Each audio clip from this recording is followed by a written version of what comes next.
शानदार मऊरानीपुर के जानदार लोगों,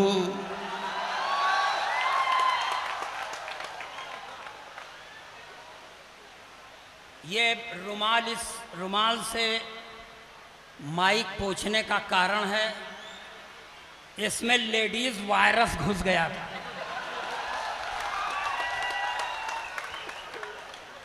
और अभी तक आप एक खूबसूरत सीरियल देख रहे थे, अब एक बदसूरत विज्ञापन देखिए।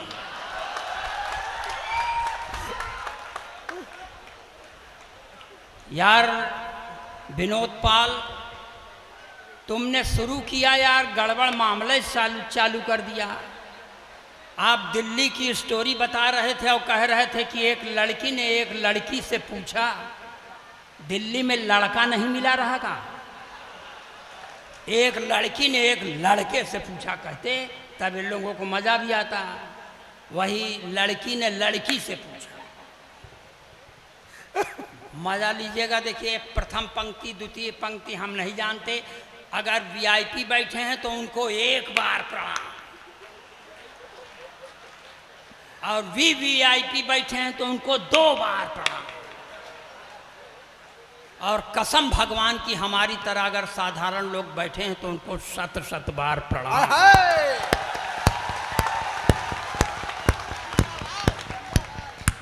अद्वितीय कवि है भाई। ये 5-6 पुलिस इधर खड़ा कर दी, 5-6 पुलिस इधर, 3-4 इधर, यानी भागे के रास्ता नहीं है।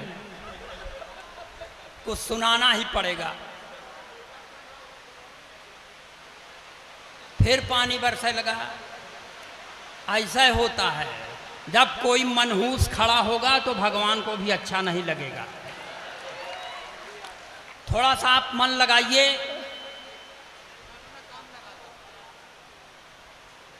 अभी आप एक छोटे से बच्चे को सुन रहे थे, जब आप टीनेजर को सुनेंगे तो मजा नहीं आएगा, ओवर एज को सुनिए।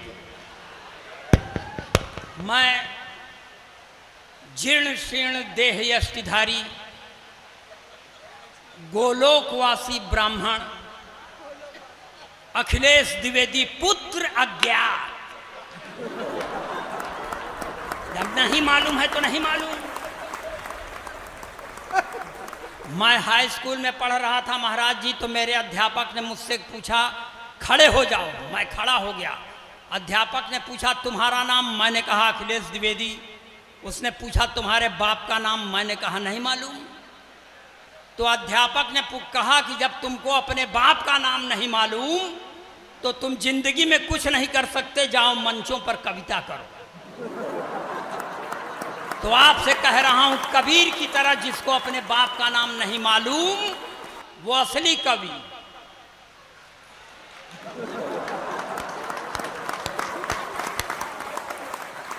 और ये अगर सरस्वती के भरत पुत्र और पुत्री गण हैं तो मैं इनका सौतेला भाई हूं। और इसलिए आप लोग थोड़ा सा मन लगाइए। अखिलेश द्विवेदी को जैसे सुना जाता है उस लहजे में सुनिएगा। मैं यहां से चालू होता हूं। अब यहां से एक पर्ची आई थी कि कांग्रेस के खिलाफ न पढ़ो। अब भाजपा का राज है, भाजपा के खिलाफ पढ़ नहीं सकते। अब पढ़ने का मन है।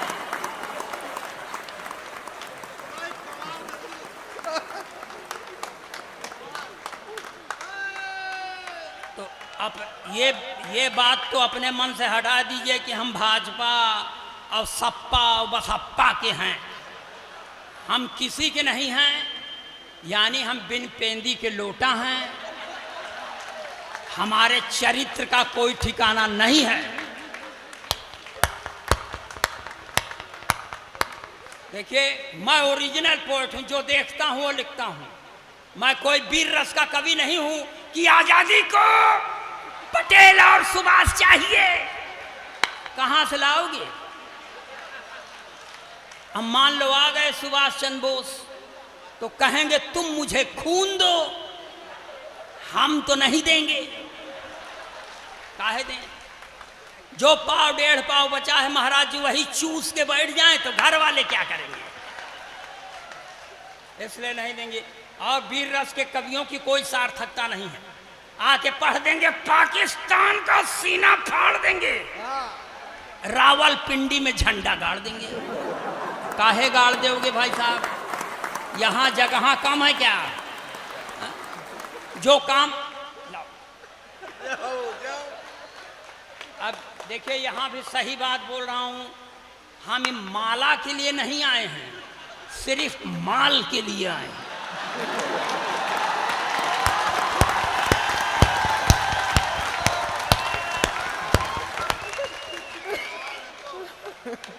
जिंदाबाद। तुम्हारे पास आए क्यों पता ये चल ही जाएगा, तुम्हारे पास आए क्यों पता ये चल ही जाएगा कि हम दिल के जले हमसे जमाना जल ही जाएगा। और तुम्हारी आँख में कितनी कशिश कैसा ये जादू है, तुम्हारी आँख में कितनी कशिश कैसा ये जादू है। मोहब्बत करके देखोगे ये मसला हल हो जाएगा।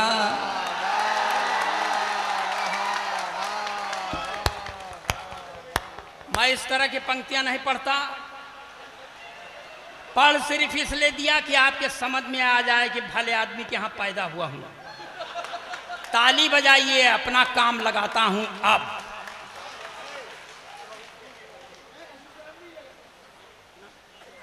जी, चुनाव के पहले एक नेताजी थे, वो इस दल में थे। ऐन चुनाव के समय उस दल में चले गए। उनसे पूछा गया क्यों चले गए, तो कहते हैं मैं नेवला हूं। अब मैं नेवला के लिए 4 पंक्तियां पढ़ता हूं, 4 पंक्ति में आपका समर्थन आएगा तो 5वीं पंक्ति पढ़ेंगे, नहीं कसम खा के नहीं आए हैं। सारे तिलिस्म टूट गए ठाट बाट के, सारे तिलिस्म टूट गए ठाट बाट के, खूब माल कमाए थे चरण चाट चाट के, खूब माल कमाए थे चरण चाट चाट के, सारे तिलिस्म टूट गए ठाट बाट के। बीजेपी को तो सांप खुद को न्योला बताते, बीजेपी को तो सांप खुद को न्योला बताते, धोबी के कुत्ते हो गए घर के नगाट।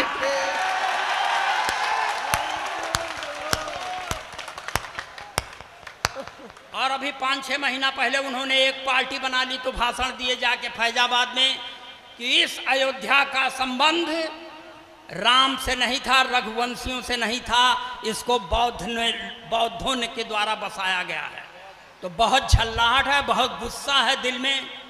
अगर मैं उनका नाम ले लूं तो बुरा भी मत मानिएगा, मगर सही बात कहने के लिए हम ही कसम खाए हैं। सुनिए, 4 पंक्तियां ये पढ़ता हूं कि सम्मान पुण्य का रहेगा पाप का नहीं, सम्मान पुण्य का रहेगा पाप का नहीं, आशीष का मिलेगा फल अभिशाप का नहीं, आशीष का मिलेगा फल अभिशाप का नहीं, सम्मान पुण्य का रहेगा पाप का नहीं। एक बात कहना है स्वामी प्रसाद मौर्य,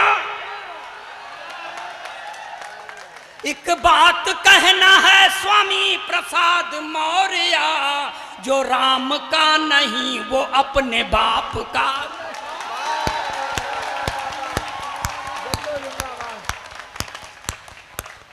और पढ़ दें, और पढ़ें, ताली बजाइए, एनर्जी मिलती है। जिंदाबाद। जो हैं पढ़े लिखे वो सब हैं संतरी बने। ये सब पढ़े लिखे हैं पुलिस वाले। जो हैं पढ़े लिखे वो सब हैं संतरी बने। अपराधी माफिया हैं जो वो मंत्री बने।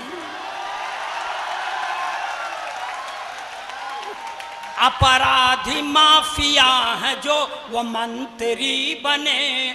जो हैं पढ़े लिखे वो सब हैं संतरी बने। जिसने विवाह करके अपनी पत्नी छोड़ दी, जिसने विवाह करके अपनी पत्नी छोड़ दी, वो अपने देश में प्रधानमंत्री।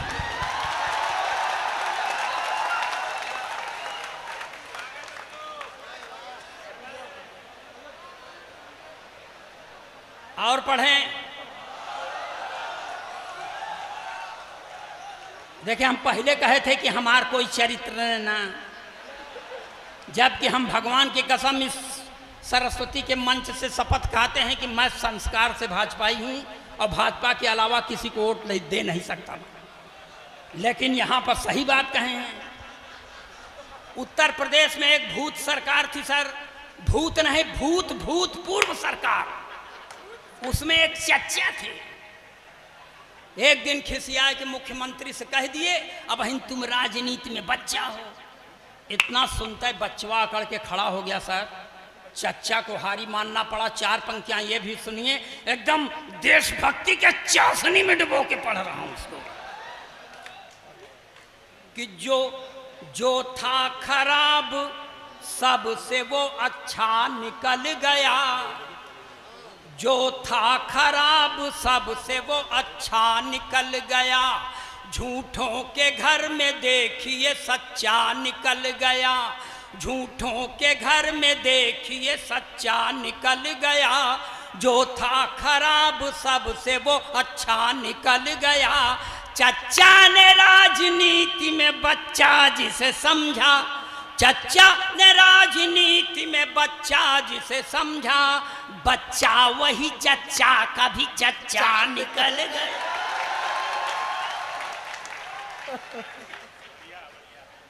अब ये देश है, यहाँ समय समय पर अवतारों का अवतरण होता रहता है दीवान जी। एक अवतार का और अवतरण हुआ है बंबई की धरती पर, जो मुंह में खब लपास्टिक लगाती है, लाल चुनरिया भी ओढ़ती है, हाथ में त्रिशूल लेके चलती है, मगर वो उस पराम्बा भगवती की तरह सिंह की सवारी नहीं करती, अपने भक्तों के गोदी में सवारी करती है।